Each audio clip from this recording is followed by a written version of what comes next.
नमस्कार, आप सभी का स्वागत गांव किसान में। मैं हूं मुकुल शर्मा। गांव किसान कार्यक्रम में लगातार आपको हम बताते हैं किस तरीके से कृषि क्षेत्र का विकास और विस्तार हो रहा है, और इसके लिए कार्यक्रम में हैं 3 सेगमेंट।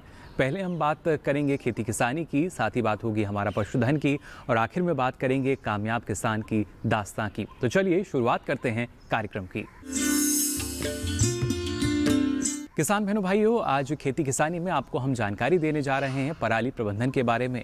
हम सभी जानते हैं लगातार वायु प्रदूषित हो रही है, और इसके लिए ज़रूरी यही कि हम पराली बिल्कुल ना जलाएं, बल्कि खेत का अवशेष अगर खेत में रहेगा तो ज़्यादा फायदा हमें मिल सकता है। किस तरीके से पराली प्रबंधन अपनाकर जो हमारे किसान हैं ना सिर्फ मिट्टी की उपजाऊ क्षमता को बरकरार रख सकते हैं, बल्कि अपनी लागत को भी बचा सकते हैं, जान लेते हैं इस खास रिपोर्ट में।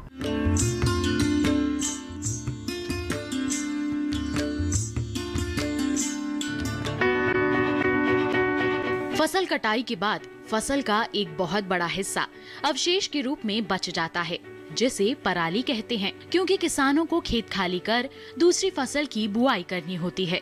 इसलिए वो अक्सर फसल अवशेष को जला देते हैं, जिससे निकलने वाला धुआं पर्यावरण के लिए काफी हानिकारक है। ये धुआं हमारी सांस के साथ अंदर जाता है, जो हमारी सेहत को भी काफी नुकसान पहुँचाता है। साथ ही पराली जलाना मिट्टी की सेहत के लिए भी अच्छा नहीं है।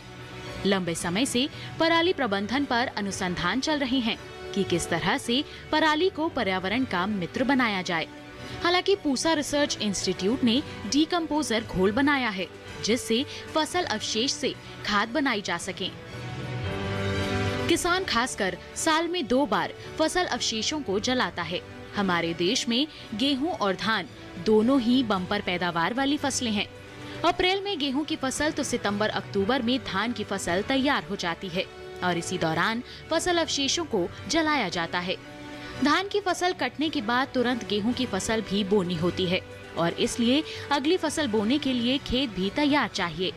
हालांकि पराली को खेत में जोतकर गलाने के बाद बेहतर खाद बनाई जा सकती है। फसल अवशेषों को जलाने से वायु प्रदूषण वातावरण की निचली सतह पर इकट्ठा होता है, जिसका सीधा प्रभाव लोगों के स्वास्थ्य पर होता है। प्रदूषण हवा द्वारा दूर दूर तक फैल जाता है। ये प्रदूषण ग्रीन हाउस गैस पैदा करके मौसम में बदलाव का कारण बनता है। इतना ही नहीं, फसल अवशेष जलाने से वातावरण में खतरनाक रसायन घुल जाते हैं। एक शोध के अनुसार 1 टन धान के अवशेष जलाने से 5.5 kilo nitrogen, 2.3 kilo phosphorus, 25 kilo potash, 1.2 kilo गंधक और करीब 400 किलो कार्बनिक पदार्थों की हानि होती है, जबकि ये सभी तत्व बेहतर पैदावार में सहायक हैं। वहीं फसल अवशेष जलाने से स्वास्थ्य पर भी बुरा प्रभाव पड़ता है। कुछ शोध के बाद पराली प्रबंधन के कुछ उपाय निकाले गए। पराली प्रबंधन मोटे तौर पर 3 तरह से किया जा सकता है। पहला, कंबाइन से कटाई के बाद फसल अवशेष को मिट्टी में मिलाकर। दूसरा, बिना पराली जलाए जीरो टिलेज मशीन से बिजाई करके। और तीसरा, SMS लगी कंबाइन से कटाई के बाद हैप्पी सीडर से बुआई करके। इनमें तीसरी विधि सबसे सफल और सबसे बेहतर है। कंबाइन हार्वेस्टर पर सुपर स्ट्रॉ मैनेजमेंट सिस्टम लगाकर धान की कटाई करके पराली को आग लगाए बिना निपटाया जा सकता है। फसल काटते समय ही इस मशीन के जरिए पराली के छोटे छोटे टुकड़े हो जाते हैं, जो पशुओं के चारे के रूप में भी उपयोग किए जा सकते हैं। इससे किसान अतिरिक्त आमदनी भी ले सकते हैं। जिस पराली को बेकार की चीज समझकर जला दिया जाता है, असल में वो बहुत काम की चीज है। वो बेहतरीन खाद भी है, पलवार भी और खरपतवार नाशक भी। पूसा रिसर्च इंस्टीट्यूट ने जो डीकंपोजर बनाया है, जिसके छिड़काव से खेतों में बचे फसलों की डंठल से आसानी से खाद बनाई जा सकती है। इसके अलावा किसान फसल अवशेषों को ना जलाकर उन्हें खेत में जोतकर भी खाद बना सकते हैं। ऐसा करने से खाद का खर्च भी बचेगा और जमीन की पैदावार में भी बढ़ोतरी होगी, क्योंकि फसल अवशेष जलाने से खेत की जमीन में फायदा पहुंचाने वाले मित्र कीट जैसे केचुए आदि भी खत्म हो जाते हैं। जमीन का तापमान बढ़ जाता है, जो आगामी फसलों के लिए नुकसानदायक है। इसके अलावा किसान फसल अवशेषों को इकट्ठा करके ईंधन, कंपोस्ट, पशु आहार, घर की छत, फल सब्जियों की पैकिंग करने और मशरूम उत्पादन आदि कामों में भी उपयोग कर सकते हैं। इन अवशेषों से जैविक ईंधन भी तैयार किया जा सकता है। इन अवशेषों को सूक्ष्म जीवाणुओं के द्वारा सड़ाने का एक सरल उपाय है, जिससे उपजाऊ कंपोस्ट तैयार करके मिट्टी की भौतिक संरचना और उर्वरता दोनों को बढ़ाया जा सकता है। पराली प्रबंधन को लेकर केंद्र सरकार की नीतियां भी काफी सहायक साबित हो रही हैं। पराली प्रबंधन से संबंधित मशीनें मुहैया कराने के लिए 1152 करोड़ रुपए के बजट का प्रावधान किया गया है। सरकार पंजाब, हरियाणा, उत्तर प्रदेश और दिल्ली में किसानों को कृषि यंत्र खरीदने पर 50% तक अनुदान और कस्टम हायरिंग केंद्र स्थापित करने के लिए 80% तक का अनुदान दे रही है। पराली प्रबंधन को लेकर किसान भी अब जागरूक हो गए हैं। हरियाणा और पंजाब के दर्जनों गांव पुआल जलाना छोड़ चुके हैं और पराली प्रबंधन करके पहले से बेहतर फसल ले रहे हैं और पर्यावरण को साफ रखने में सहयोग कर रहे हैं। फसल अवशेष प्रबंधन एक बहुत ही महत्वपूर्ण विषय आज के दिन बन चुका है। अगर मैं हरियाणा, पंजाब, राजस्थान और उत्तर प्रदेश की बात करूं तो लगभग 23 मिलियन टन जो है धान के फसल अवशेषों को आग लगा दी जाती है और उससे हमारा पर्यावरण तो नुकसान में जा ही रहा है, साथ साथ हमारी जो भूमि का जो स्वास्थ्य है वो भी लगातार गिरता हुआ जा रहा है। और उससे प्राय देखने में ये आता है कि हम जो हमारे किसान की जो फसल की पैदा करने की जो लागत है लगातार बढ़ती जा रही है। और आज इतना एक गंभीर विषय ये धारण कर चुका है कि हमारे माननीय सुप्रीम कोर्ट द्वारा, माननीय एनजीटी द्वारा इसको संज्ञान में लिया गया है और ये उन्होंने संज्ञान लेकर इस बात की आदेश कर दिए गए हैं कि फसल अवशेषों में आग लगाना पूर्ण रूप से प्रतिबंध किया जाए। और आज हरियाणा की अगर मैं बात करूं, जिला कुरुक्षेत्र की अगर मैं बात करूं तो संपूर्ण राज्य भर में, संपूर्ण जिला भर में फसल अवशेषों में आग लगाने पर पूरा प्रतिबंध है। अगर कोई किसान भाई फसल अवशेषों में आग लगाता है तो उसके ऊपर सरकार द्वारा कुछ नियम कायदे स्थापित किए गए हैं और आईपीसी धाराओं के तहत उसके खिलाफ एक मुकदमा भी दर्ज किया जाता है और साथ साथ उसके ऊपर जुर्माने का प्रावधान भी किया गया है। जहाँ तक फसल अवशेषों में आग लगाने के पश्चात जो हम नुकसान हमारी फसलों को या हमारे खेत को या पर्यावरण को होता है, उसकी मैं आपको जानकारी देना चाहूँगा कि अगर एक किसान भाई अपने लगभग 1 टन फसल अवशेषों में आग लगाता है तो उससे वो लगभग 5 किलो नाइट्रोजन, 2.5 किलो फास्फोरस और लगभग 20 से 25 किलो पोटाश और साथ साथ 1.5 किलो 1.5 किलो सल्फर का नुकसान अपने खेतों से करता है। और लगभग मैं किसान भाइयों की जानकारी के लिए बताना चाहूँगा कि हमारे खेतों में, धान के खेत में पर एकड़ लगभग 3.5 टन तक हम फसल अवशेष प्राप्त कर सकते हैं। और अगर उन 3.5 टन फसल अवशेषों को जलाने के बाद अगर मैं कैलकुलेट करूं कि कितना नाइट्रोजन, लगभग 15 किलो नाइट्रोजन, लगभग 10 किलो के लगभग फास्फोरस और लगभग 75 किलो के आसपास हम पोटाश का नुकसान करते हैं। साथ साथ वो नुकसान तो होता ही होता है, एक आवश्यक तत्वों का नुकसान तो होता ही होता है, साथ साथ जो हमारे मित्र कीट हैं, हमारा केंचुआ है, हमारे माइक्रोब्स हैं, हमारे सूक्ष्म जीवाणु हैं, वो भी उस आग से, उसकी आग की गर्मी से नष्ट हो जाते हैं, हमारे मित्र कीट भी मर जाते हैं। तो उससे जो पौधे के अंदर एक प्राकृतिक जो एक रेजिस्टेंस पावर होती है वो पावर भी खत्म हो जाती है और हमारे उसका जो असर है हमारी आने वाली फसलों पर पड़ता है। और लगातार अगर हम लगातार खेतों में अगर फसल अवशेषों में आग लगाते हैं तो उन अवशेषों में आग लगाने से हमारी भूमि की जो उर्वरा शक्ति है वो लगातार घटती चली जाती है और उससे किसान भाइयों को जो है अपने खेतों के अंदर अधिक खादों की मात्रा इस्तेमाल करनी पड़ती है, अधिक जहरों की मात्रा इस्तेमाल करनी पड़ती है। उससे भूमि का स्वास्थ्य का नुकसान होता है, मानव जीवन के स्वास्थ्य का नुकसान होता है, साथ साथ हमारे पर्यावरण में नुकसान होता है। तो जाना आपने पराली प्रबंधन का क्या महत्व है और इसको अपनाना आज के समय में क्यों ज़रूरी है। फिलहाल गांव किसान में यहाँ वक्त हो चला एक छोटे से ब्रेक का। ब्रेक से लौटेंगे तो बात करेंगे हमारे पशुधन की। आप बने रहिए दूरदर्शन किसान पर।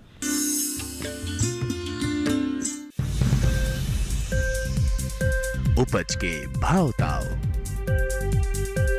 आवक का हाल चाल, आयात निर्यात पर पैनी नजर, जानकारों की सटीक सलाह, सिर्फ मंडी खबर में सोमवार से शनिवार सुबह 8:05 पर।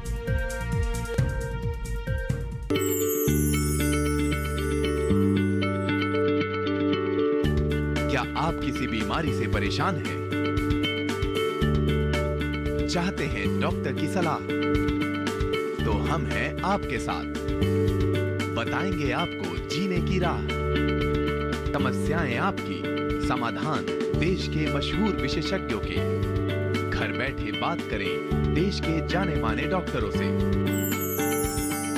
हमारे लाइव प्रोग्राम स्वस्थ किसान में हर शनिवार शाम 6 बजे से 7 बजे तक। बादलों की लुका छिपी, बारिश का हाल, बर्फ की चादर, बदलता रुख हवाओं का और मौसम के लिहाज से कैसे करें खेती, और भी बहुत कुछ। मौसम खबर लाइव रोजाना सुबह 8:30 पर, शाम 5 बजे और 7:30 पर। ब्रेक के बाद आप सभी का एक बार फिर स्वागत गांव किसान में। अब चलिए हमारा पशुधन में आज खास तौर से बात करते हैं भैंस पालन की। हम सभी जानते हैं कृषि और पशुपालन एक दूसरे के पूरक हैं, लेकिन भैंस पालन अगर आप करना चाहते हैं या कर रहे हैं तो कैसे इसको और लाभकारी आप बना सकते हैं, किन किन बातों का ख्याल आपको रखना होगा और किस तरह का प्रबंधन अपनाना होगा इसको सुचारू रूप से चलाने के लिए, आइए जान लेते हैं इस खास रिपोर्ट में।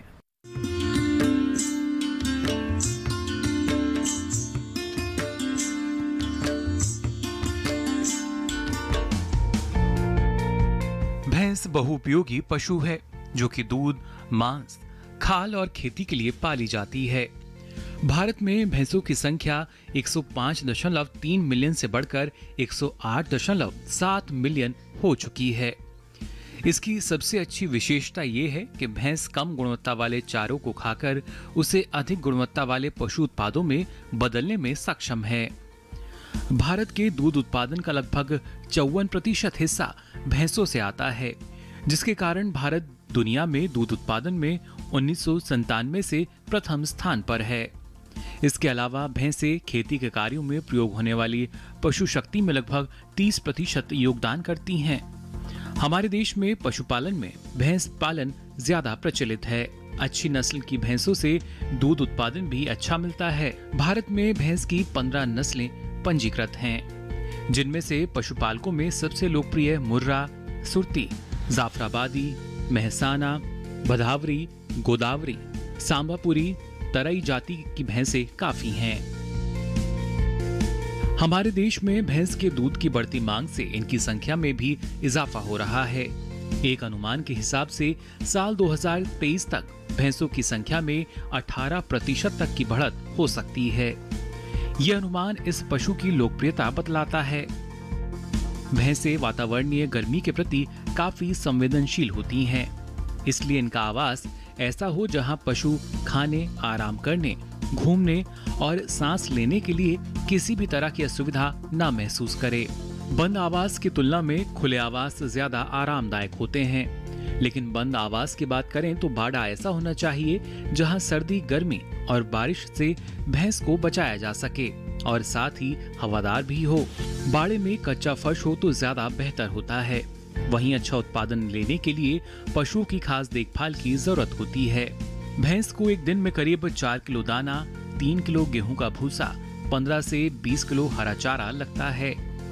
संतुलित दाना बनाने के लिए मक्का, जौ, गेहूं, बाजरा की लगभग 35% मात्रा, सरसों की खल, मूंगफली की खल, बिनौला की खल, अलसी की खल की करीब 32 किलो मात्रा, इनमें से कोई एक खली को दाने में मिला सकते हैं। इसके अलावा चोकर करीब 35 किलो और करीब 1 किलो नमक मिलाकर बना सकते हैं। साथ ही समय समय पर पशु के स्वास्थ्य का ध्यान रखना चाहिए। भैंस को पेट के कीड़े की दवा, खुरपका, मुंहपका, गला घोंटू का टीका समय से लगवाना चाहिए। इसके अलावा पशु चिकित्सक से सलाह लेते रहना चाहिए। पशुपालन व्यवसाय के लिए भैंस को हर 12 से 14 महीने बाद ब्याना चाहिए और लगभग 10 महीने तक दूध भी देना चाहिए, लेकिन आमतौर पर 2 ब्यात के बीच में 14 से 16 महीनों का अंतर होता है और ये रखरखाव और पशुओं के लिए दिए जाने वाले आहार पर निर्भर करता है। गर्भकाल के अंतिम 3 महीने में अतिरिक्त पोषक तत्वों की जरूरत होती है। इस समय भैंस का वजन 20 से 30 किलो तक बढ़ भी जाता है। इस समय नियमित आहार के साथ ही 2 किलो ऊर्जा युक्त दाना मिश्रण देना चाहिए, जिससे गर्भ में पल रहे बच्चे को उचित पोषण मिल सके। ब्याने से पहले इन अतिरिक्त पोषक तत्वों को पशु अपने शरीर में जमा कर लेता है और ब्याने के पश्चात दूध उत्पादन में उपयोग करता है। इस तरह कुछ बातों का ख्याल रखकर भैंस पालन में पर्याप्त मुनाफा कमाया जा सकता है। 2007 से पशु का काम करता हूँ और 1-2 पशु से स्टार्ट किया था। आज मेरे पास 11-12 पशु हैं बड़े वाले। गर्मी में तो हमने घेर में साइड बना रखी, पेड़ वगैरह लगा रखे हैं, पेड़ों के नीचे कच्चे में रखते हैं। और सर्दी में यहाँ अंदर मैट वगैरह डाल रखे हैं, मैट के ऊपर रखते हैं ताकि चिचड़ी वगैरह से, इन चीज़ों से बचाओ उसके। खाने पीने का अपना हरा चारा बोते हैं, हरा चारा लगाते हो। भाई से एक भाई है अपने राजेश शौकीन जी, उन्होंने वो लगा रखा खाद का, अपना प्लांट देसी खाद का बना रखा है। वो खाद लेके उससे हरा चारा तैयार करते हैं, वो पशुओं को डालते हैं। और अपने खेत का गेहूँ वगैरह ये अपने खेत से हो जाता है।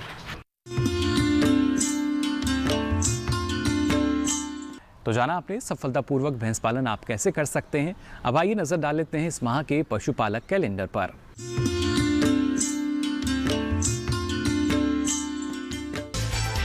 पशुपालक कैलेंडर। अक्टूबर माह में ध्यान देने वाली बातें। इस माह में सर्दी का मौसम शुरू हो जाता है, अतः पशुओं को सर्दी से बचाव का उचित प्रबंध करें। मुंहपका, खुरपका रोग, गला घोंटू रोग या फड़किया रोग के टीके यदि अभी भी नहीं लगवाए हों तो कृपया समय रहते टीके लगवा लें। अधिक चारा लेने के लिए बरसीम फसल की उन्नत किस्मों की बिजाई इस माह अवश्य कर लें। भेड़ के शरीर को ऊन कतरने के 21 दिन बाद बाहरी परजीवी से बचाने के लिए कीटाणुनाशक घोल से भिगोएं। परजीवी और कृमि नाशक दवा देने का उपयुक्त समय है।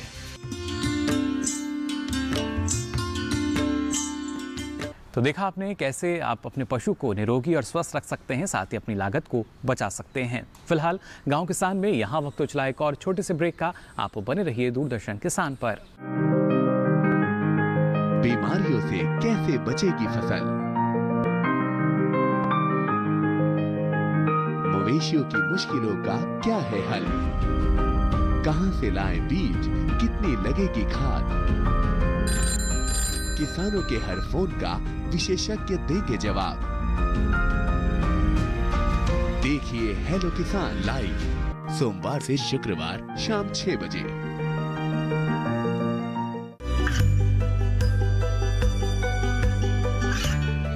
गांवों और पिछड़े क्षेत्रों में सरकारी योजनाओं की जानकारी पहुंचा।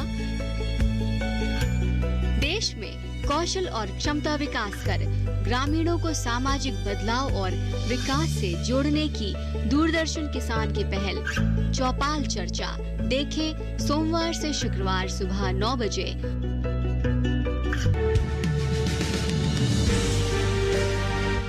साल से लगातार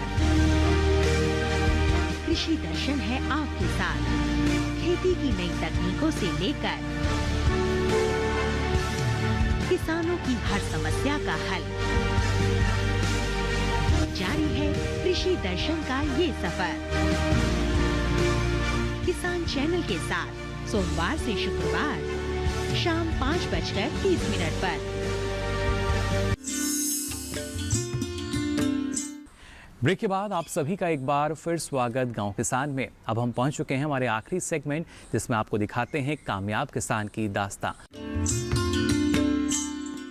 आज एक ऐसी ही दास्तां आपके लिए हम लेकर आए हैं और इनका नाम है महिला किसान का रेखा। जी हाँ, कैसे जो रेखा जी हैं, इन्होंने हम कह सकते हैं सफलता की नई रेखाएं जो हैं वो इस आसमान में खींच दी हैं। साथ ही ये दूसरे किसानों के लिए प्रेरणा का स्रोत भी बन चुकी हैं। तो आइए देखते हैं इनकी कामयाबी का ये सफ़र।